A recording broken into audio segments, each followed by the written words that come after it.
Hello friends, welcome to the channel. I would be starting a new series and this series is basically on the safety aspects while performing our day-to-day works. It may be these day-to-day works may be related to our work in our industry also. It may be related to our normal household works also and while we carry out other things.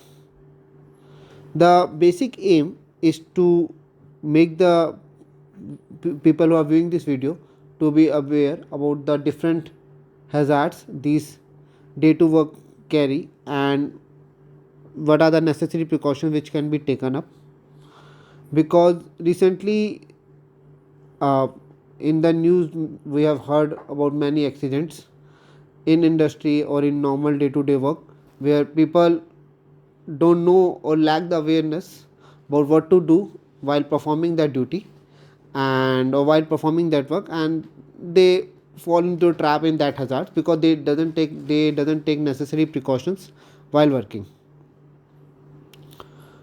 So the basic aim is to make the people aware about while they are performing their normal work that these activities carrying certain hazards, and we should take necessary precautions so that even any incident, I would say rather than accident, any incident should also not happen. And the first topic I've chosen is the topic of work at height. The reason for choosing this topic is this is the one of the major cause of accidents in any industry. Even our day to day household work, we do perform certain work at height activities, and when we take doesn't take necessary precautions, we tend to get certain minor injury, so like crack or like cuts, bruises, and it may lead to a major one also, like in certain cases can be fatal also. So while working at height, what are the necessary precautions we should take?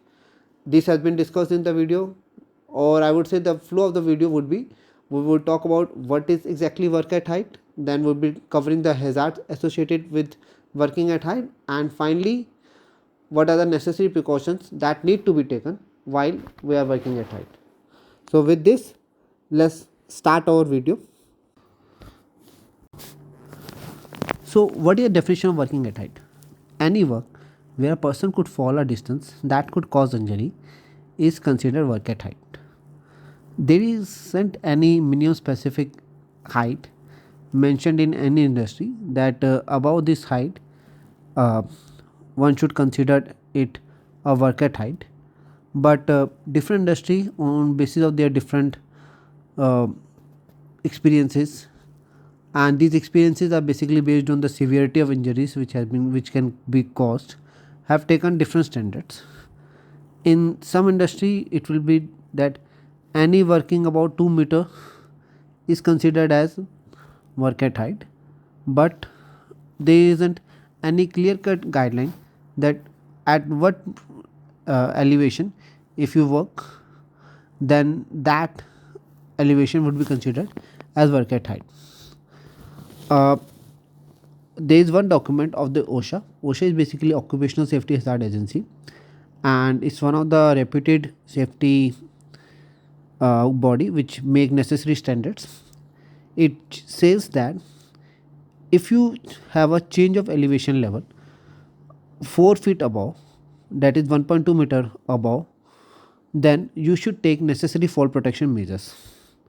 So if you are working 1.2 meter above the any elevation level, then that height would be considered as work at height, and one should take necessary precautions to prevent any fall or from any injury. So let's discuss certain other examples of work at height, or what can be said that which work can be considered that this work is a work at height, like working on roof, as we are seeing on this picture, is a work at height where a person has taken necessary precautions.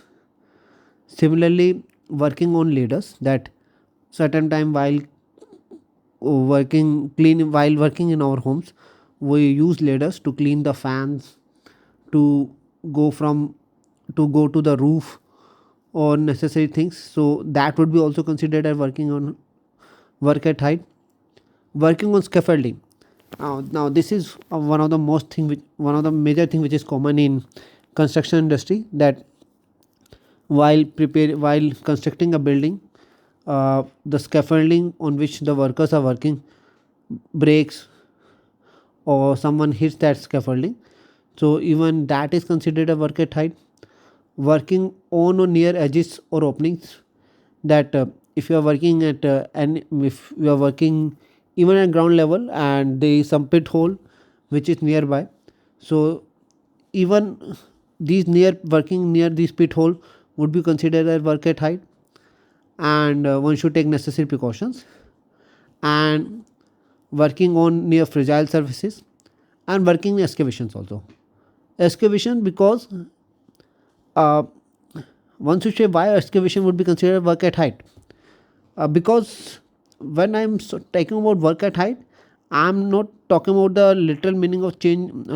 कि we are talking about the literal meaning of fall, and fall can be from one elevation to the another elevation, and it may be possible that that fall on which a person, and that fall may be result to the level below to a ground level also.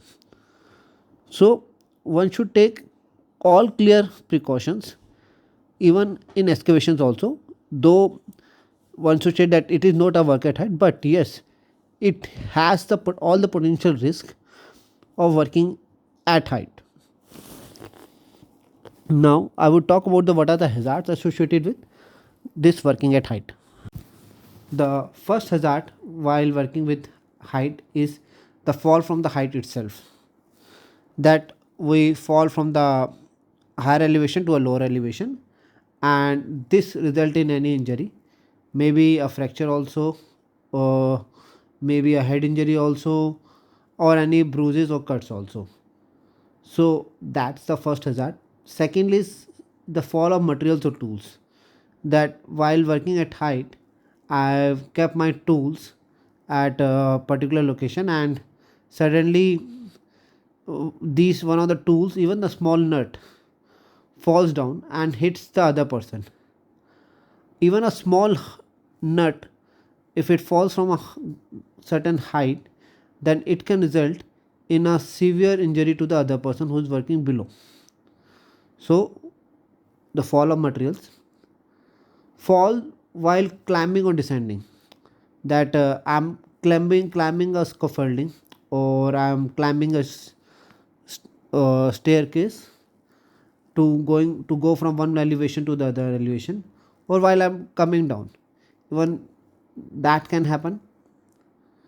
The weather condition, I'm working a scaffolding, and suddenly the weather got bit adverse, and the wind start blowing at a faster pace, and that result in the shaking of my scaffolding structure, and that could result in an injury.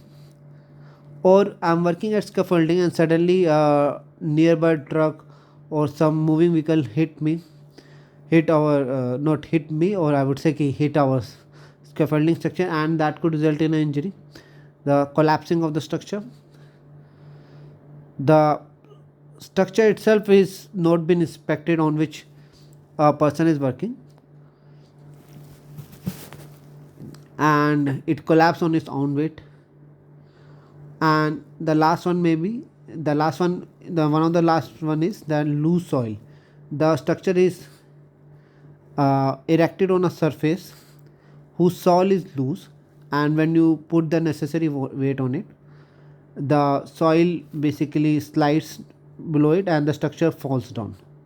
So these are the some of the hazards which are associated with work at height.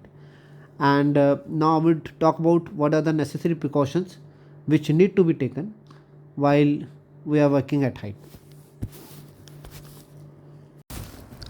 So next talk about the precautions that are associated with work at height. The first thing is that the persons who are working at height position should be wearing a full body harness with helmet. The helmet is necessary because in most of the cases it has been seen that if a person falls to the ground, the major fatal accident results because of the head injury. So by ensuring the helmet compliance, the chances of head injury will get reduced, and there are chances that it would not result in that fatalities. Secondly, uh, the most important thing which has been even talked about in the Factories Act also, that is wearing of full body harness. When I talk about the full body harness, it means that the harness should support the thighs portion as well as the chest portion to avoid a burden to the particular part, and this harness should be tight, and to check the tightness of the harness, it should be ensured that not more than two fingers should go inside the harness, and also the harness should be tied to a lifeline at above shoulder height position. This is being done that uh, in case the person falls down, he should continuously remain hanging, and there may not be a case that by the time the lifeline support him, the person already has reached to a ground level.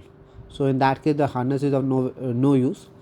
So this case will come when the height distance would not be that much. So in order to avoid that thing, the if possible, the harness should be tied above the shoulder level, and that too at two different lifelines. The reason for same is that in case of jerk, if or in case a person falls down, then there might be a jerk in the lifeline, and the lifeline may get broken down. So if you have two lifelines, that even in case of one will break down, the other will able to hold you, and that jerk part will get reduced. And secondly, there is always an improved factor of safety. The jerk will also get divided among the two lifelines. So I would be making a separate video on wearing of safety belt and the types of safety belt. So till then, I am discussing just the basics. Secondly, there should be a 3-point contact while climbing.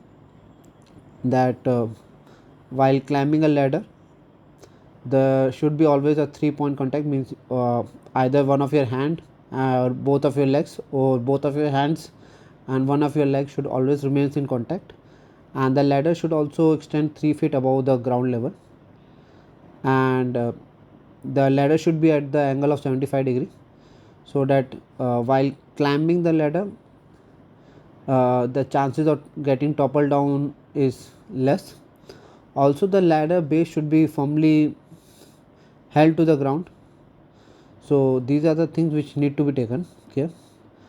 Next, one should have a proper tool guard or tool keeper with him, so that while climbing or while working, the chances of tool getting fall down to the lower level get minimized, because even a small nut, as I've discussed earlier, can cause a fatal accident if it falls on the head of the another person. Similarly, when you are working on the scaffolding, one should have a proper top guard rails, mid guard rails to avoid topple down. And normally it has been said that the top guard rail should be at a level of 1.2 meter from the working level. So to avoid the chances of topple down, and also there should be a mid guard rail, and there should be a two guard. Next, the use of safety nets. The safety nets basically help in case if a person even falls down, may come to the it may not come to the ground level, it may hold in between, and just thus the severity of the fall will get reduced drastically. Probability of the fall will get reduced drastically. And nowadays the safety nets are for tools also, tools and decals also.